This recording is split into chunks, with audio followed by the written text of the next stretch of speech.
Pepsi Prebiotic Cola in original and cherry vanilla. That Pepsi taste you love with no artificial sweeteners and 3 grams of prebiotic fiber. Pepsi Prebiotic Cola. Unbelievably Pepsi.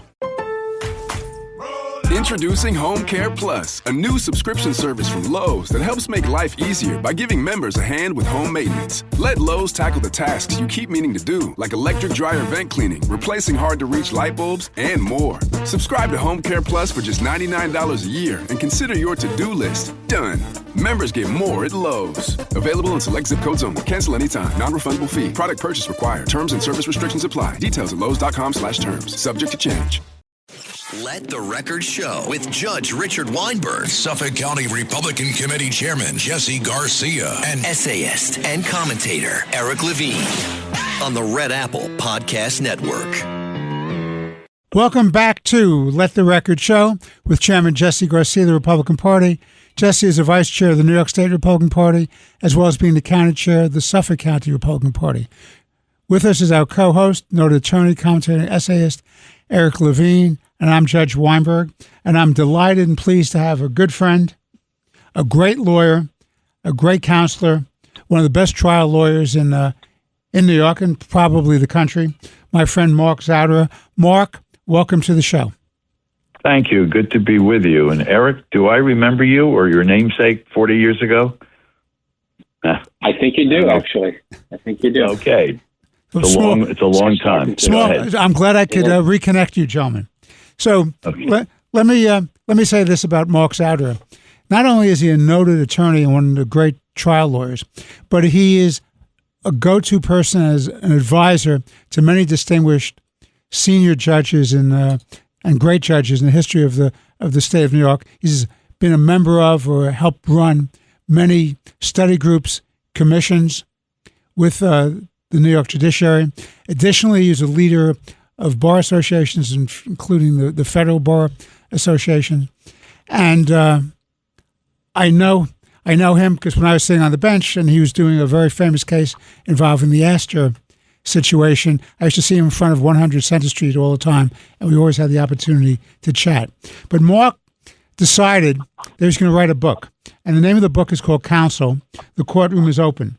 And it's described as lessons from more than a half a century in law and life. So there are 3 questions I'd like you to focus on Mark. First question is, why did you write the book?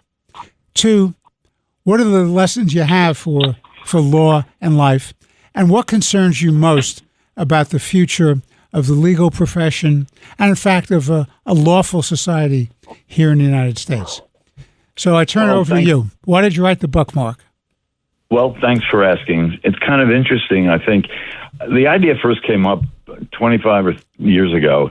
I was speaking with the former governor, Mario Cuomo, who at the time I was president of the Federal Bar Council, and he was a speaker in the grand ballroom, the Thanksgiving lunch of the Federal Bar Council, and he really hadn't spoken with lawyers in many years, and he put his mind to it.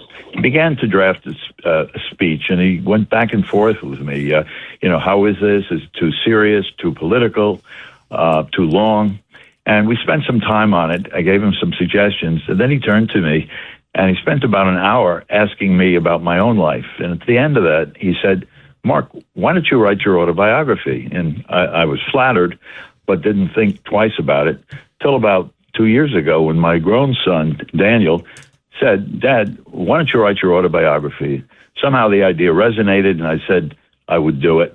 And it started there, and it was really a very enjoyable experience doing it. And I was happy to share my thoughts in this book, which is published just the other day, and it's being widely distributed by Simon & Schuster, and I hope people have the opportunity to hear some of my thoughts.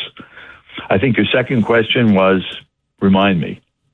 Second question is, what are the great lessons you've had in life? You're a very young guy, even though you've had 50 years at the bar, and I think there are lessons we all get as lawyers or political leaders or governmental leaders about not only the profession that we're in, but also about life itself and what this all means. So what great lessons did, as you sat down and wrote the book, you were thinking about this in terms of lessons. This isn't just anecdotal. This is about real life experience that led you to certain values and certain lessons. What were they? Yes, that's very well put. What occurred to me, and this is a theme throughout the book, let's start with law. We always thought of law as the profession of law, not the business of law. And over the last, I would say 30 or 40 years, there's been this migration from what we thought of as a learned profession, just like accountancy or medicine, into what's called typically the business of law. At the time, when I started practice, we were the profession of law, often serving the businesses. We were not the business of law. And that really occurred to me some years ago. I was watching a Super Bowl, and there was a minute-long ad, and we know that those ads are very expensive, and a lot of thought goes into them. And it was an ad by one of the major accounting firms and said, "We are in the business of accounting." And at that point, I thought, why did he not say we're in the profession of accountancy?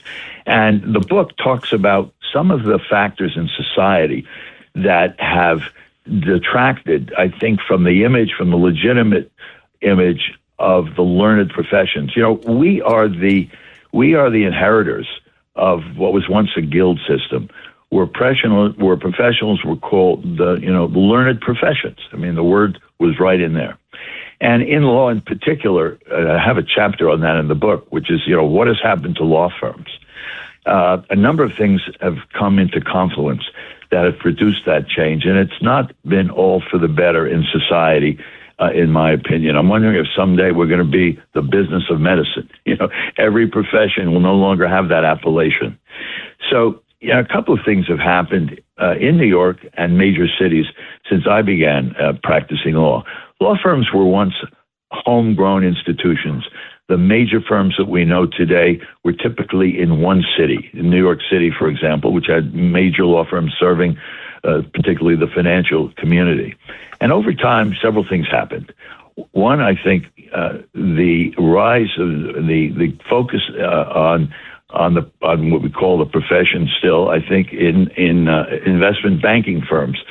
The income that was really quite high was beginning to be observed by lawyers, and they felt competitive. Also, we had the American Lawyer, which was an industry publication, which began to emerge in the late 1970s, was reporting the income of what some lawyers were earning in major law firms. And that became much more the focus. One time, I think for lawyers in society, the coin of the realm was not money. It was respect in the community, dignity, which was well earned through the very moral practice of law. And at times we've seen some of those morals challenged. Lawyers were not supposed to subscribe to the morals of the marketplace. They were assumed to practice with a certain credibility and integrity that was far above that. And I think the final influence, I think, that's caused this is as clients grew to have international needs. They had cross-border transactions. They operated in different countries, and they wanted law firms to be one-stop shopping. And so for law firms to meet that need, they had to expand. And whereas at one time, lawyers who came out of school joined these firms and rarely moved beyond those firms if they became partners, were inculcated with the firm culture. By the time they came partners, they had been there 8 or 9 years, and they knew the firm values. But to meet the expectations of these international clients, they had to grow by aggregation, acquiring firms by a very narrow set of criteria. How much business do you have? How many hours are your lawyers billing? And so those that came to the law firm came from another firm from which they had no loyalty, and were often, if they were dissatisfied with the new positions, would move on to the next firm. So there was no coherent culture, and that began to dissolve. And that's affected the profession in another way, which is look at how young lawyers are compensated. They're compensated often by according to a minimum hour requirement. They don't get bonuses unless they bill, let's say, 2,000 hours. And I remember when I was an associate, I guess Eric would probably, who's on this broadcast, would remember it. We would get annual reviews as young lawyers. We wouldn't even know exactly how many hours we billed unless we kept our daily time logs and added them up over the course of a year. It wasn't emphasized. But today, it's a mandatory requirement in many firms that lawyers have certain minimum hours. So all of those factors have come into confluence to create what I think is a shift from what we once knew as the profession of law to the business of law. This episode is brought to you by Credit Karma. When it comes to your money, Credit Karma keeps you ahead of the game. You can count on Credit Karma to keep up with your financial needs as they evolve, helping you monitor your progress and giving you personalized recommendations so you can make strides towards your goals. Make sure you're on the right track, no matter where you are on your financial journey. Intuit Credit Karma. Karma you can count on. Download today. Amazon presents Jeff versus Taco Truck Salsa. Whether it's Verde, Roja, or the orange one. For Jeff, trying any salsa is like playing Russian roulette with a flamethrower. Luckily, Jeff saved with Amazon and stocked up on antacids, ginger tea, and milk. Habanero? More like habanero, yes. Save the everyday with Amazon. When you have 4 new tires, every drive feels fresh. Right now, buy 3 Select tires and get 1 for just $1 during the Buick Certified Service Fresh Start Tire event. Visit Buick.com/service offers or see dealer for full details. At participating U.S. GM dealers only, highest or equal value tire will be $1. Offer ends May 31st, 2026. Not available with other offers. By the time I hit my 50s, I'd learned a few things, like how family is precious. Work can always wait. And 99% of people over 50 already have the virus that causes shingles. Not everyone at risk will develop it, but I did. The painful, blistering rash disrupted my life for weeks. Don't learn about your shingles risk the hard way. Talk to your doctor or pharmacist today. Sponsored by GSK. And I'll pause there. And what's the impact to the larger society of that? Well, because this has occurred not only in law but other professions, I think that this has contributed to cynicism in society. Clients, and I know in the law profession, tend to have much less friendly relations with the law firms. They scrutinize the work. They scrutinize the billing. And I think the same is true in other professions. Accounting is one. I think, again, medicine is another. You know, doctors are often trained now to prescribe, in my experience, and maybe all of us as consumers, they order tests or prescribe medicines according to what they can be compensated, by insurance companies. So, or to avoid malpractice claims. Or to avoid malpractice claims. That's right. And that's been, I think, a very unhealthy factor that's intruded in the doctor-patient relationship. I'll just tell you one anecdote, and I'll turn it over to Eric. One anecdote that I still remember the day it happened. Like you, I was a law clerk to a federal judge.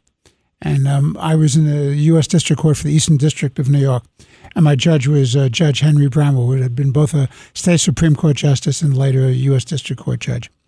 And we had a case one day that came across and had to do with a challenge to lawyer advertising, that the ban on lawyer advertising by the Bar Association ethics groups was being challenged both on First Amendment grounds and on antitrust grounds.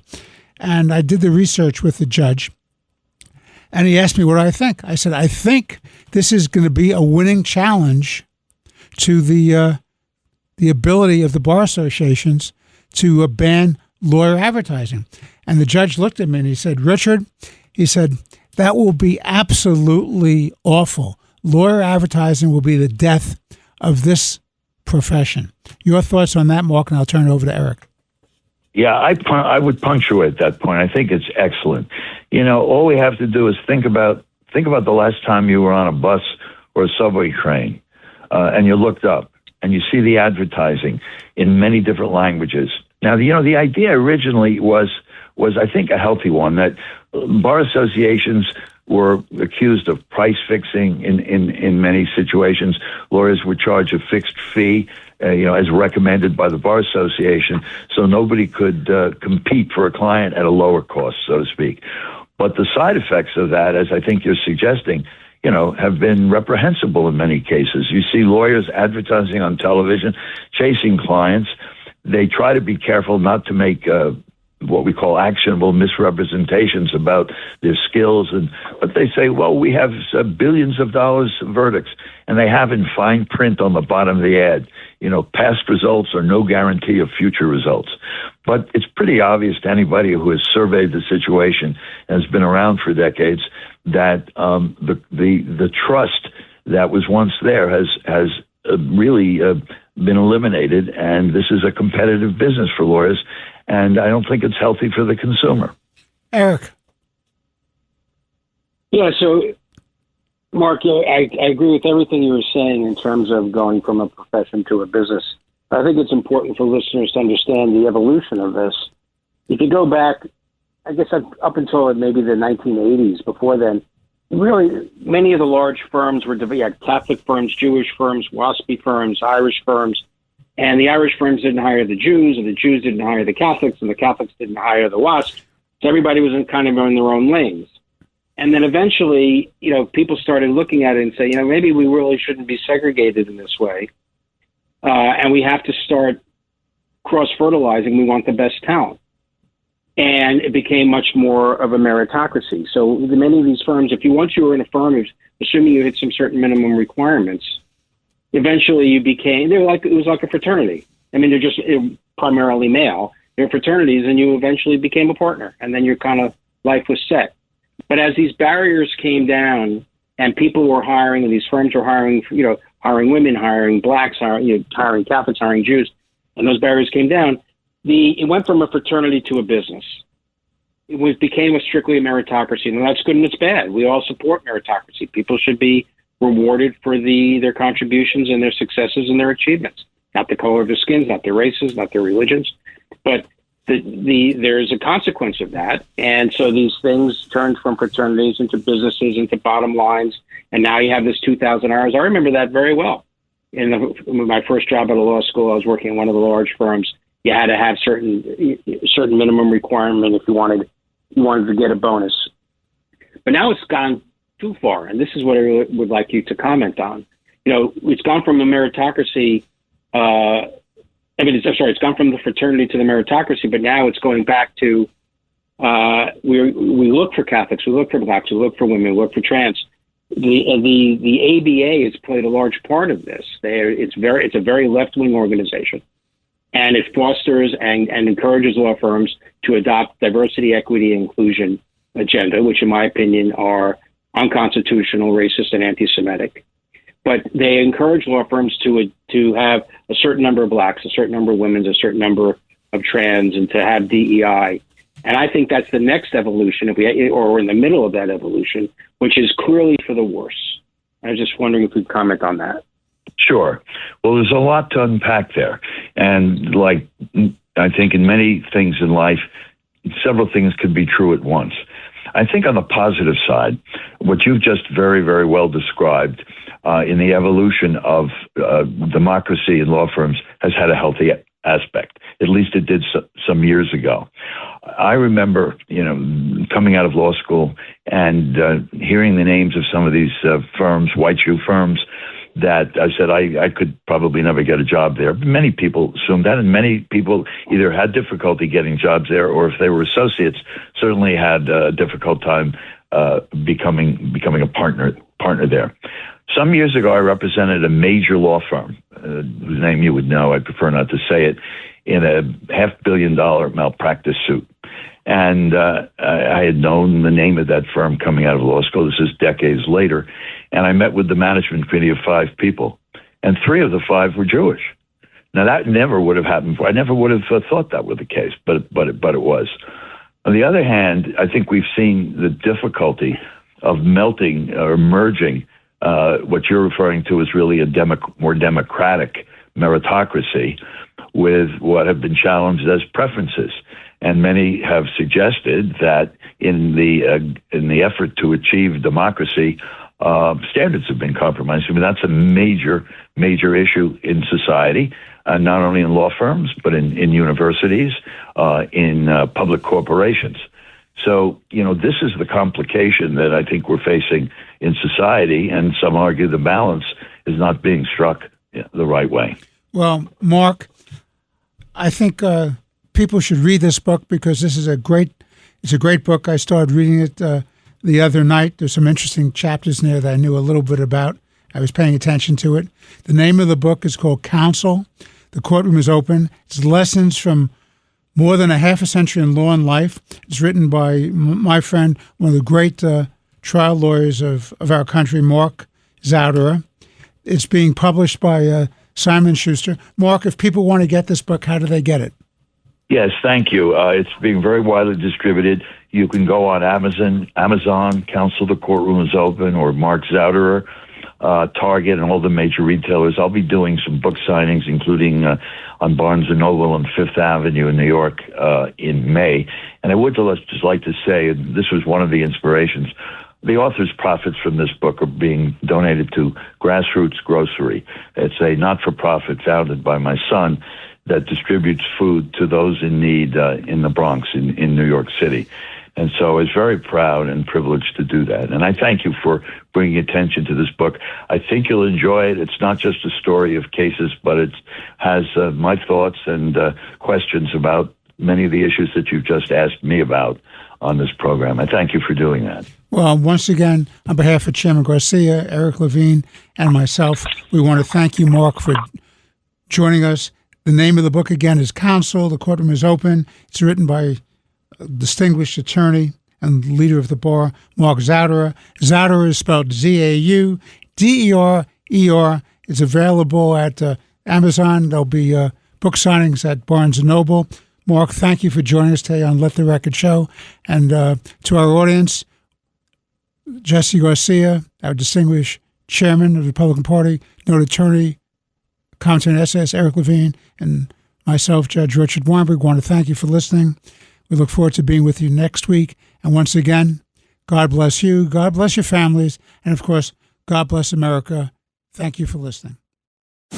Thanks for listening to Let the Record Show with Judge Weinberg, Chairman Jesse Garcia, and Eric Levine. You can hear Let the Record Show Sunday mornings at 6. If you like the podcast, share it with your friends and listen anytime at WABCRadio.com and download the WABC Radio app. Hit that subscribe button on all major podcast platforms. Plus, follow WABC on social on Instagram, TikTok, Facebook, and X. See you next time for a new episode, so you never have to wonder, what the heck is going on here?